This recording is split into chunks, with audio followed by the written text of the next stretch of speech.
श्री शिवाय नमस्तुभयम। दोस्तों, आप सभी लोग जानते हैं कि 9 जनवरी 2025 यानी गुरुवार को पड़ रही है पौष मास की दशमी तिथि। और दोस्तों, यह वह तिथि है जो पौष मास में पढ़ने वाली सबसे बड़ी तिथि है, क्योंकि यह गुरुवार के दिन पड़ रही है और इसका बहुत ही बड़ा और विशेष महत्व होता है।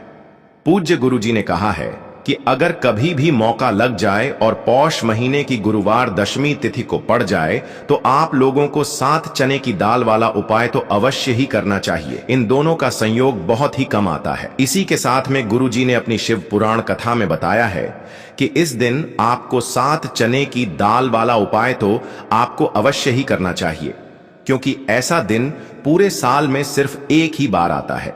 और दोस्तों, आप सभी लोग जानते हो कि गुरुवार दशमी तिथि का अगर सबसे बड़ा कोई उपाय है तो वह 7 चने की दाल वाला उपाय है।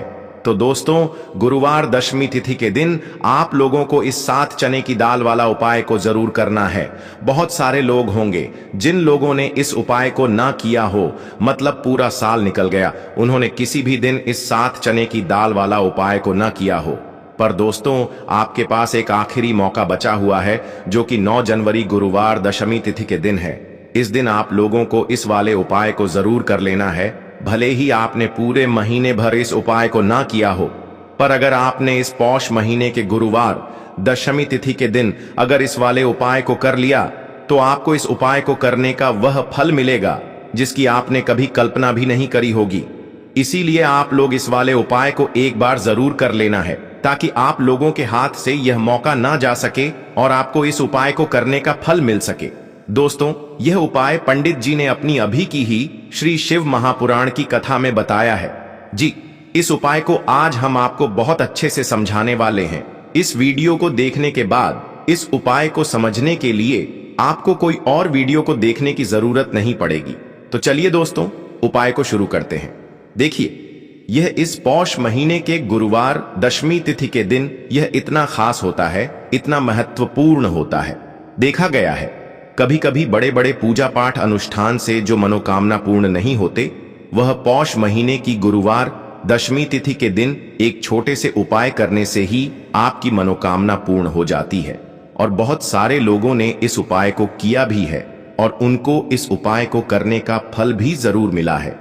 अगर आप लोग भी इस उपाय को करना चाहते हैं तो आप इस उपाय को पहले अच्छे से समझ लेना, सुन लेना, उसके बाद करना।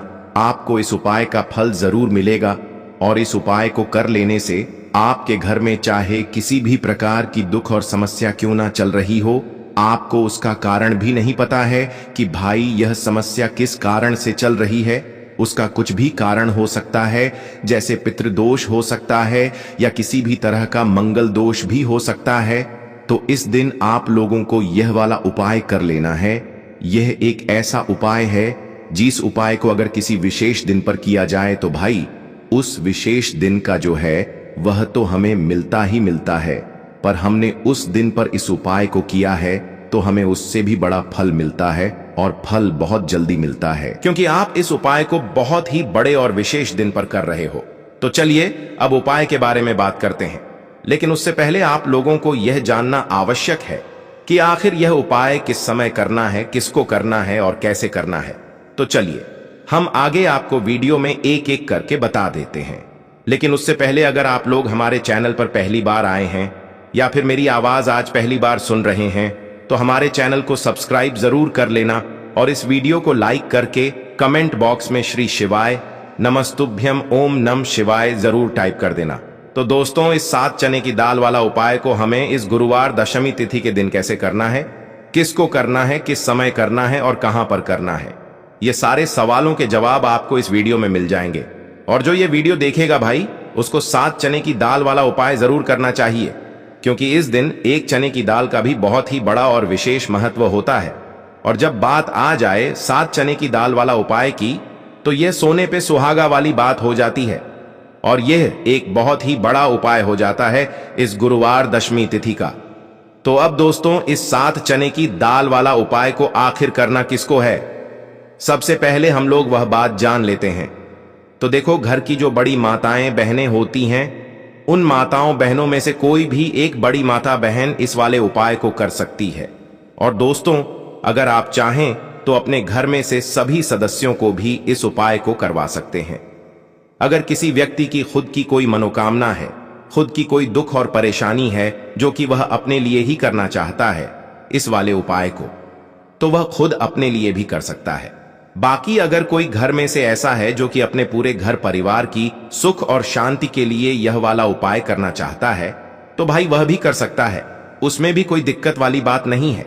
कहने का मतलब यह है कि इस उपाय को हर एक सदस्य भी कर सकता है और पूरे घर परिवार के सदस्य के लिए घर की बड़ी माताओं बहनों में से कोई एक माता बहन भी कर सकती है। माताएं बहनें अगर घर में उपस्थित ना हो या वह यह वाला उपाय ना कर पा रही हो, तो फिर घर का कोई बड़ा सदस्य भी इस 7 चने की दाल वाला उपाय को कर सकता है, चाहे फिर वह पुरुष ही क्यों ना हो, उसमें कोई भी दिक्कत वाली बात नहीं है। उसके बाद में दोस्तों जो अगला प्रश्न निकल कर आता है वो यह आता है इस उपाय को लेकर कि आखिर इस उपाय को हमें किस समय करना है, सुबह के समय करना है कि शाम के समय करना है। तो देखो, इस वाले उपाय को आप लोग सुबह के समय भी कर सकते हो और शाम के समय प्रदोष काल में भी कर सकते हो। अब अगर आप पूछो कि भाई सबसे उत्तम समय कौन सा रहेगा इस 7 चने की दाल वाला उपाय को करने का, तो हम आपसे बस यही कहेंगे कि इस उपाय को आप सुबह के समय करेंगे तो ज्यादा बेहतर होगा। बाकी अगर प्रदोष काल शाम के समय भी करेंगे तो भी अच्छा होगा, उसमें कोई भी दिक्कत वाली बात नहीं है। तो अब दोस्तों जो अगली सबसे बड़ी और महत्वपूर्ण बात आती है वह यह आती है कि सुबह अगर हम उपाय को करेंगे तो हमें कितने बजे से लेकर कितने बजे तक के बीच में करना है, और शाम के समय प्रदोष काल में करेंगे तो हमें कितने बजे से लेकर कितने बजे के बीच में करना है। तो देखो, सुबह जितनी जल्दी हो सके आप उपाय को करने की कोशिश करना। बाकी अगर किसी कारणवश लेट भी हो जाओ, थोड़ी देर भी हो जाए, तो 10 या 11 बजे तक भी आप उपाय कर लेना, पर 12 बजे से ज्यादा देरी ना हो, ठीक है? इस बात का ध्यान रखना। उसके बाद में दोस्तों अगर शाम के समय प्रदोष काल की बात करें, प्रदोष काल का जो समय होता है वो शाम के 6 बजे से शुरू हो जाता है। मतलब शाम के 6 बजे से लेकर 7 बजे के बीच का जो समय होता है, यह समय प्रदोष काल का समय होता है। तो आप इस उपाय को 7 या 8 बजे के बीच में भी कर सकते हो। मतलब शाम के 6 बजे से रात 8 बजे के बीच में आप कभी भी इस वाले उपाय को कर सकते हो, उसमें कोई भी दिक्कत वाली बात नहीं है। चलिए जानते हैं उस विशेष उपाय के बारे में। देखिए दोस्तों, पूज्य गुरुजी की कथा के अनुसार ही इस उपाय को आपको बहुत ही विस्तार से समझाने का प्रयास करेंगे, लेकिन उससे पहले वीडियो को लाइक करें। देखिए, इस वीडियो में हम पूज्य गुरुजी द्वारा बताए गए 3 सबसे अचूक उपायों के बारे में जानेंगे, जो आपको सिर्फ और सिर्फ गुरुवार की दशमी की तिथि पर ही करने हैं। पूज्य गुरुजी ने बताया है कि जो भी व्यक्ति इन उपायों को कर लेता है उसके जीवन की समस्त परेशानियां दूर हो जाती हैं। तो चलिए जानते हैं गुरुजी द्वारा बताए गए पहले खास उपाय के बारे में। देखिए, गुरुजी ने बताए हैं कि गुरुवार के दिन किया जाने वाला यह उपाय सबसे सर्वश्रेष्ठ है। इस उपाय के लिए आपको मात्र 1 लोटा शुद्ध जल लेना है। जल आपको तांबे के पात्र के अंदर लेना है। इसी के साथ में आपको मात्र 1 गुड़ का टुकड़ा लेना है और इसी के साथ में आपको लेनी होगी 7 चने की दाल। देखिए, चने की दाल को लेते समय ध्यान रखना है कि यह खंडित नहीं होनी चाहिए।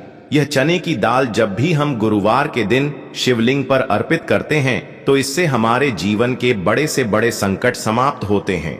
अगर हमारे हाथ में धन प्राप्ति की लकीरें नहीं हैं, अगर हमारे जीवन में दुर्भाग्य के अलावा कुछ है ही नहीं, तो गुरुजी ने कहा है कि हम इस व्यासपीठ से आपको यकीन दिलाते हैं कि गुरुवार के दिन जब भी आप चने की दाल वाला यह उपाय करते हैं तो इससे महादेव आपके हाथ की लकीरों को भी परिवर्तित कर देते हैं। तो दोस्तों, ये तीनों ही सामग्री लेकर के आपको पहुंच जाना है भगवान शिव के मंदिर में। देखिए, गुरुजी ने बताया है कि इस उपाय को आप सुबह से लेकर के शाम तक किसी भी समय कर सकते हैं। देखिए, शिव मंदिर पहुंचने के बाद आप जो 1 गुड़ का टुकड़ा लेकर के गए हैं, सबसे पहले तो आपको उसे जल के पात्र के अंदर डाल देना है और आपको बृहस्पति शवर महादेव का स्मरण करते हुए यह 1 लोटा जल धीरे धीरे शिवलिंग पर अर्पित करते जाना है। साथ ही साथ आपको ओम नमः शिवाय इस मंत्र का भी जाप करते रहना है। कम से कम 11 बार आपको ओम ओम नमः शिवाय इस मंत्र का जाप अवश्य करना है। अब दोस्तों, आपके पास जो चने की दाल है उन्हें आपको एक एक करके शिवलिंग पर अर्पित करते जाना है।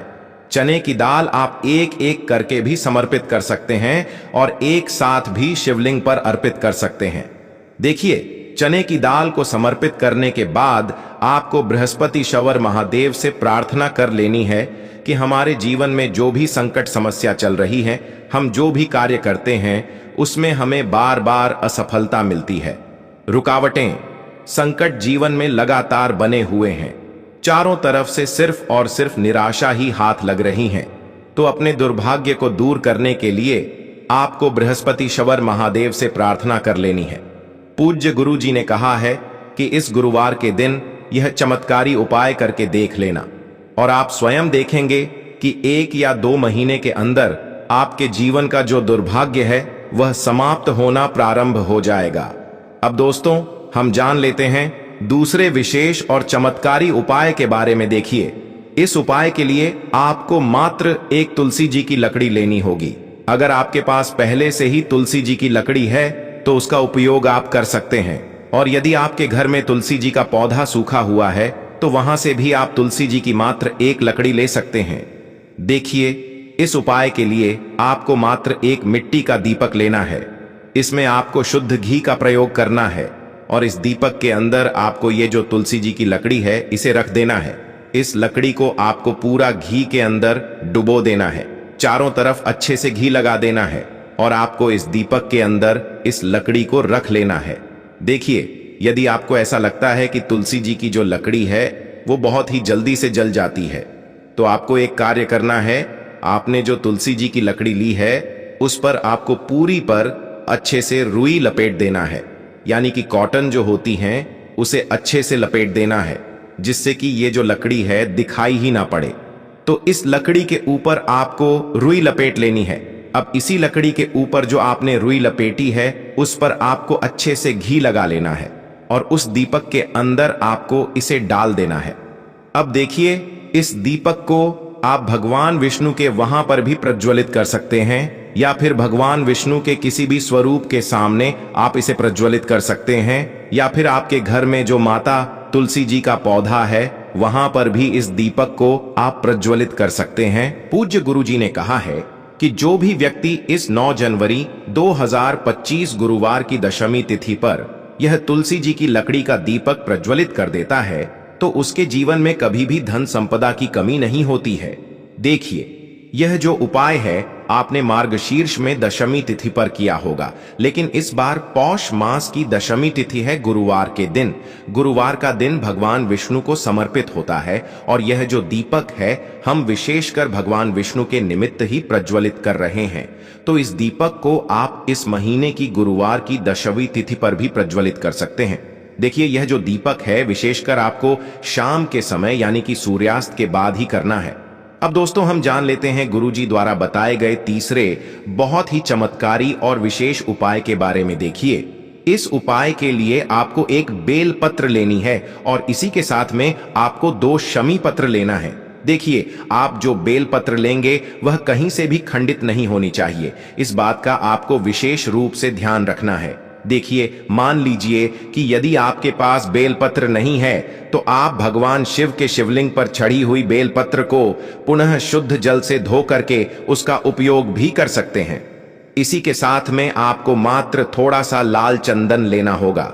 देखिए, सभी सामग्री लेकर के अब आपको पहुंच जाना होगा भगवान शिव के मंदिर में। देखिए, भगवान शिव के मंदिर में पहुंचने के बाद आपके पास जो एक बेल पत्र है उसकी चिकनी साइड में आपको देखिए, आप सभी को पता है कि बेल पत्र में 3 पत्तियां होती हैं। तो बेल पत्र की जो ऊपर वाली बड़ी पत्ती होती है और नीचे वाली जो 2 छोटी पत्तियां होती हैं उसकी चिकनी साइड पर आपको, यानी कि जो छोटी पत्तियां होती हैं वहां पर आपको एक शमी पत्र जो आप लेकर आए हैं उन्हें छोटी पत्तियों के ऊपर रख देना और इन्हीं शम पत्र के ऊपर आपको लाल चंदन की एक बिंदी लगा देनी है।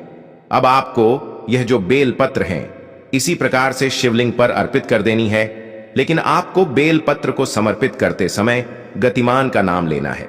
देखिए, गतिमान जो हैं वह हनुमान जी के छोटे भाई हैं।